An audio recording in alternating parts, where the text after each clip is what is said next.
अभी मध्य प्रदेश के सिवनी में हवाला के जरिए 3 करोड़ रुपए पकड़ा गया था, तो 1.5 करोड़ इंस्पेक्टर ने खुद ही अपने घर ले उठा लिया। 3 करोड़ हवाला का पकड़ा गया, 1.5 करोड़ इंस्पेक्टर खुद ही ले गई। पूजा पांडे नाम है, मैं देख रहा था सोशल मीडिया में, देखा होगा आपने। आप हवाला रोक सकते हैं क्या? नहीं। हवाला कैसे रुकेगा? बहुत बेसिक सा कॉन्सेप्ट है।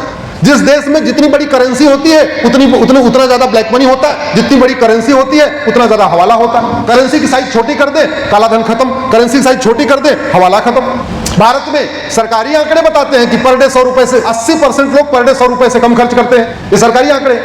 और जो 20% 100 रुपए से ज्यादा खर्च करते हैं उनके पास एटीएम, पेटीएम, भीम, UPI, debit card, credit card, RuPay card है। तो 100 रुपए से बड़ी नोट की जरूरत है क्या? जोर से बोलिए जरा, जोर से बोलिए, जरूरत है क्या? 100 रुपए से बड़ी नोट बंद हो जाए, 25% काला धन हवाला भ्रष्टाचार तुरंत खत्म हो जाएगा। और 25% काला धन हवाला भ्रष्टाचार खत्म हुआ तो 25% धर्मांतरण रुक जाएगा, 25% लफ्ज जिहाद रुक जाएगा, 25% घुसपैठ रुक जाएगी। क्योंकि भ्रष्टाचार का संबंध धर्मांतरण से है, भ्रष्टाचार का संबंध घुसपैठ से है, भ्रष्टाचार का संबंध लफ्ज जिहाद से।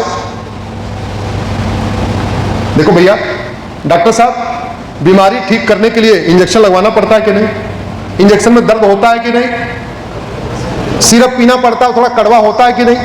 देश को सुरक्षित चाहते हो तो थोड़ा सा आपको पेन लेना पड़ेगा, थोड़ा कष्ट उठाना पड़ेगा।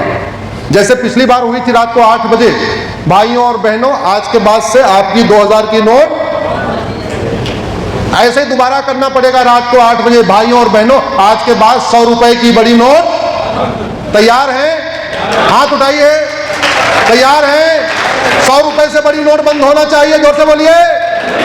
5000 रुपए से महंगे सामान का कैश लेन देन बंद होना चाहिए। 50,000 रुपए से महंगी प्रॉपर्टी को आधार से लिंक करना चाहिए। भ्रष्टाचारियों की 100% प्रॉपर्टी जब्त करने, नागरिकता खत्म करने और चीन जैसा फांसी देने के लिए कानून बनाना चाहिए। भ्रष्टाचार खत्म हो जाए, भारत सुरक्षित हो जाएगा। भारत माता की। धर्मांतरण और कैसे रुकेगा? धर्मांतरण तब रुकेगा जब धर्मांतरण को हम राष्ट्र की सुरक्षा के लिए खतरा घोषित करेंगे। जो राष्ट्र की सुरक्षा के लिए खतरा है, उससे निपटने के लिए हमारे पास एक कानून है, उसका नाम ही राष्ट्रीय सुरक्षा कानून है। उसको कहते हैं अंग्रेजी में नेशनल सिक्योरिटी एक्ट। लेकिन आज तक यूपी के अलावा किसी राज्य में धर्मांतरण कराने वालों पर एनएसए लगाया नहीं। क्यों? क्योंकि उसमें कहीं लिखा नहीं है कि धर्मांतरण राष्ट्र की सुरक्षा के लिए खतरा है। धर्मांतरण हमारी देश की एकता अखंडता के लिए खतरा है, और जो देश की एकता अखंडता के लिए खतरा हो उसके लिए हमारे पास एक एक्ट है, उसका नाम है यूएपीए, और दूसरा हमारे पास बीएनएस है, इसमें सेक्शन 152 है। लेकिन ना यूएपीए में लिखा हुआ है धर्मांतरण हमारी एकता अखंडता के लिए खतरा है, ना बीएनएस के 152 में लिखा हुआ है धर्मांतरण हमारी देश की एकता अखंडता के लिए खतरा है। तो पुलिस लगाती नहीं। यूपी में बाबा ने जबरदस्ती लगा दिया, वो अलग बात है, बाकी जगह नहीं लग रहा। धर्मांतरण अपने आप में वेजिंग वॉर है, इनडायरेक्ट वॉर है। मुगल यहां सत्ता के खातिर नहीं आए थे। मुगल क्या करने आए थे? धर्मांतरण कराने। अंग्रेज यहां सत्ता के खातिर नहीं आए थे, सत्ता उनके लिए साधन था। अंग्रेज आए थे धर्मांतरण कराने। अगर मुगल केवल सत्ता के लिए आए होते, आराम से राज करते। हम लोग तो ऐसे गाय के जैसे आदमी अगर मारते पीटते नहीं, हमारा मंदिर नहीं गिराते, हम तो उनको राजा के रूप में एक्सेप्ट कर चुके थे। अगर यहां कन्वर्जन नहीं शुरू करते और प्रताड़ित नहीं करते, लाल बाल पाल को नहीं मारते, भगत सिंह सुखदेव राजगुरु को नहीं मारते, वीर सावरकर जी को काला पानी नहीं देते, तो अंग्रेज भी यहां पड़े रहते, हमें कोई दिक्कत नहीं थी। हम लोग तो गाय के समान।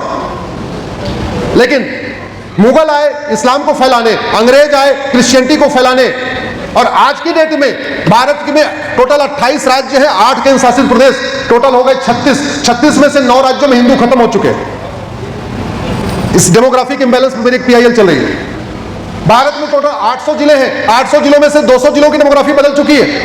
भारत में कुल 6000 तहसीलें हैं, उसमें से 1500 तहसीलों की डेमोग्राफी बदल चुकी है। भारत के बॉर्डर पे कुल 300 तहसीलें हैं, 300 की 300 तहसीलों की डेमोग्राफी बदल गई है। चाहे आपका राजस्थान का बॉर्डर देख लो, गुजरात का बॉर्डर देख लो, बिहार का बॉर्डर देख लो, उत्तराखंड का बॉर्डर देख लो, बंगाल का बॉर्डर देख लो, असम का बॉर्डर देख लो, गोवा का बॉर्डर देख लो, महाराष्ट्र का बॉर्डर देख लो। बॉर्डर पे जो 300 तहसीलें हैं उनमें 300 की डेमोग्राफी बदल गई है। और डेमोग्राफी बदलने का कारण लफ्ज जिहाद, लैंड जिहाद, घुसपैठ, धर्मांतरण, जनसंख्या विस्फोट। इतना बड़ा हमारे लिए खतरा है। और इन पांचों में सबसे बड़े जड़ में क्या है? करप्शन। करप्शन खत्म हो जाए, आधा लफ्ज जिहाद खत्म। करप्शन खत्म हो जाए, आधा लैंड जिहाद खत्म। करप्शन खत्म हो जाए, 50% घुसपैठ खत्म। करप्शन खत्म हो जाए, 50% धर्मांतरण खत्म। सबका ईंधन क्या है? काला धन वाला। सबका ईंधन क्या है? Black money. जब तक भारत में भ्रष्टाचार है, भारत सुरक्षित नहीं हो सकता। अच्छा, एक कानून है, राइट टू एजुकेशन एक्ट। तो जब राइट टू एजुकेशन एक्ट बना तो ये 8वीं तक के सभी स्कूलों पे लागू होता था। 2012 में उसमें एक धारा जोड़ी गई और मदरसों को बाहर निकाल दिया। तो अगर आप हिंदू हैं डॉक्टर साहब और आप स्कूल चलाएंगे तो आपके लिए अलग नियम कानून, लेकिन आप अपने रिलीजन वाले कॉलम में बौद्ध लिख लीजिए, सिख लिख लीजिए या कन्वर्ट हो जाइए, तो आपको स्कूल खोलने के लिए अलग नियम कानून।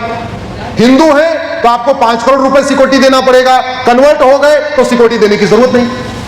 हिंदू है तो अपने स्कूल में 25% आपको रिजर्वेशन देना पड़ेगा, ईडब्ल्यूएस कोटा। 25% बच्चों को मुफ्त में, आप 25% बच्चों से फीस नहीं ले सकते, उनको मुफ्त में पढ़ाना पड़ेगा। आप क्रिश्चियन बन जाइए, आपको 25% रिजर्वेशन भी नहीं देना पड़ेगा। तो आप क्या कर सकते हैं, हिंदू थे 25% गरीबों को देना पड़ रहा था, अब आप क्रिश्चियन बन गए और 25% अभी भी आप दे रहे हैं, लेकिन उनको दे रहे हैं जो कन्वर्ट हो जा रहे हैं।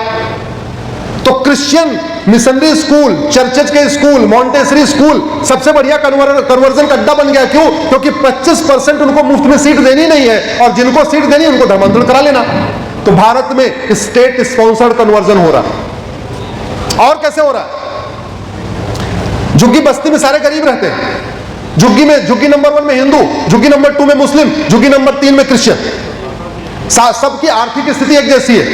अब झुग्गी नंबर 3 वाले को 1000 रुपए वजीफा, झुग्गी नंबर 2 वाले को 1000 रुपए वजीफा, झुग्गी नंबर 1 वाले को 1000 रुपए वजीफा नहीं। वो गरीब आदमी जाके स्कूल से बोलता है टीचर से, भैया मेरे पड़ोसी के बच्चों को 1000 रुपए वजीफा मिल रहा है, हमको क्यों नहीं मिल रहा है, हमारे बच्चों क्यों नहीं मिल रहा है? बोले काम करो, नाम बदल लो, कन्वर्ट हो जाओ, तुम्हें मिलेगा। भारत में और ये जो वजीफा मिलता है लाला जी किसके पैसे, जोर से बोलिए जरा, लाला जी ढीले पड़े। अरे आपके दिए हुए इनकम टैक्स से, आपके दिए हुए टोल टैक्स से, आपके दिए हुए रोड टैक्स से, आपके दिए हुए वैट से, आपके दी हुई जीएसटी से ये देश चल रहा है। ये जितना लोन वजीफा चल रहा है आप ही के पैसे से चल रहा है। तो गरीब अमीर हिंदुओं के जीएसटी से, इनकम टैक्स से गरीब हिंदुओं का धर्मांतरण हो रहा है। ये तभी रुकेगा जब यूनिफॉर्म एजुकेशन सिस्टम लागू होगा। तो धर्मांतरण रोकने के लिए एफसीआरए खत्म करना पड़ेगा, हवाला खत्म करना पड़ेगा, ब्लैक मनी खत्म करना पड़ेगा और ड्रग कारोबार खत्म करना पड़ेगा। पूरा का पूरा पंजाब कन्वर्ट किया है ड्रग के दम पे, नशेड़ी बनाया, कन्वर्ट कर दिया। जो आदमी नशेड़ी हो गया उसके लिए जब इधर रह के कुछ करना नहीं था, उधर रह के भी कुछ नहीं करना, हाँ कन्वर्ट हो गया। डुबकी मार देना पानी में, डुबकी मार के इधर आ गया। पहले इधर था, नशे में मजा आया, नशेड़ी हो गया, पानी में डुबकी मारा, उधर चला गया। इसको आप रोक सकते हैं क्या? ड्रग कारोबार आप रोक सकते हैं क्या? ड्रग स्मगलर को 2-4 लाठी आप मार सकते हैं क्या? 2-4 डंडे आप मार सकते हैं? नहीं, नहीं कुछ से। तो आप जाग के करोगे क्या? जागना किसको है? जोर से बोलिए जरा, जागो सरकार, जागो विधायक, जागो मंत्री। सिंगापुर में एक व्यक्ति के पास 1 किलो गांजा मिला, उठा के फांसी दे दिया। आप लोग गूगल करके देख लेना, 1 किलो गांजा पे फांसी दिया था। यहां कुंटल के कुंटल गांजा मिल रहा है, किसी को फांसी हुई क्या? आज तक किसी ड्रग स्मगलर की 100% प्रॉपर्टी जब्त हुई क्या? किसी की नागरिकता खत्म हुई क्या? किसी को फांसी हुई क्या? नहीं। इसलिए मैं कहता हूं सिंगापुर में सतयुग है, भारत में कलयुग है। हमने कभी दिमाग नहीं लगाया यार रामकृष्ण की भूमि पे कलयुग क्यों है और सिंगापुर में सतयुग क्यों है, जापान में सतयुग क्यों है। और एक बात याद रखना, जो भगवान से नहीं डरता वो कानून से डरता है। जो हनुमान जी से नहीं डरता वो किससे डरता है? कानून से। जो देवी देवता से नहीं डरता वो किससे डरता है? ये बात हमको समझ में नहीं आई, चीन, जापान, सिंगापुर वालों को समझ में आ गई। इसीलिए उन्होंने अधर्म का नाश करने के लिए कठोर कानून बनाया है। अधर्म का नाश करने के लिए नशा तस्करों की 100% प्रॉपर्टी जब्त करने, नागरिकता खत्म करने, साल भर के अंदर फांसी देने के लिए कानून बनाया। इसलिए वो नशा मुक्त हो गया और भारत नशे के चपेट में है। और जो नशे से पैसा आता है इसका 50% पैसा वापस कन्वर्जन में जा रहा है। इस नशे के कारण हमारा धर्म भी जा रहा, हमारा धन भी जा रहा, हमारा धर्म भी जा रहा। अमीरों के बच्चे नशा खरीद के पी रहे और अमीर के बच्चे जो पैसा दे रहे हैं उसी से गरीबों का धर्मांतरण हो रहा है। 2-2 बच्चे हैं, इसमें 3 से 4 वाला कोई दिख नहीं रहा। 4 बच्चे वाला कोई हाथ उठाइए जरा, जोर से बोलिए जरा, है कोई 4 वाला? नहीं है। 2-2 बच्चे हैं, उसमें एक नशेड़ी हो गया, आपका 50% काम तो गया। और एक बात आपको बता दूं, आज के डेट में सबसे ज्यादा टारगेट पे अग्रवाल, जैन, माहेश्वरी, मारवाड़ी समाज है। लफ्ज़ जिहाद के टारगेट पे भी अग्रवाल, जैन, माहेश्वरी, मारवाड़ी समाज है। ड्रग स्मगलर के टारगेट पे भी अग्रवाल, जैन, माहेश्वरी, मारवाड़ी समाज। क्यों? क्योंकि एक बेटी है, 100 करोड़ की प्रॉपर्टी है। अगर गरीब की बेटी को लफ्ज़ जिहाद में फंसाएंगे तो झुग्गी मिलेगी और अग्रवाल साहब की बेटी को फंसा लिया तो 100 करोड़ रुपए मिलेंगे। जैन साहब की बेटी को कर लिया, अभी गाजियाबाद में हुआ, एक गर्ग साहब थे, उनकी बेटा नहीं था, बेटियां थी, 100 करोड़ की प्रॉपर्टी थी, 500 गज की कोठी थी, बढ़िया कारोबार था, बेटी को ट्रैप कर लिया।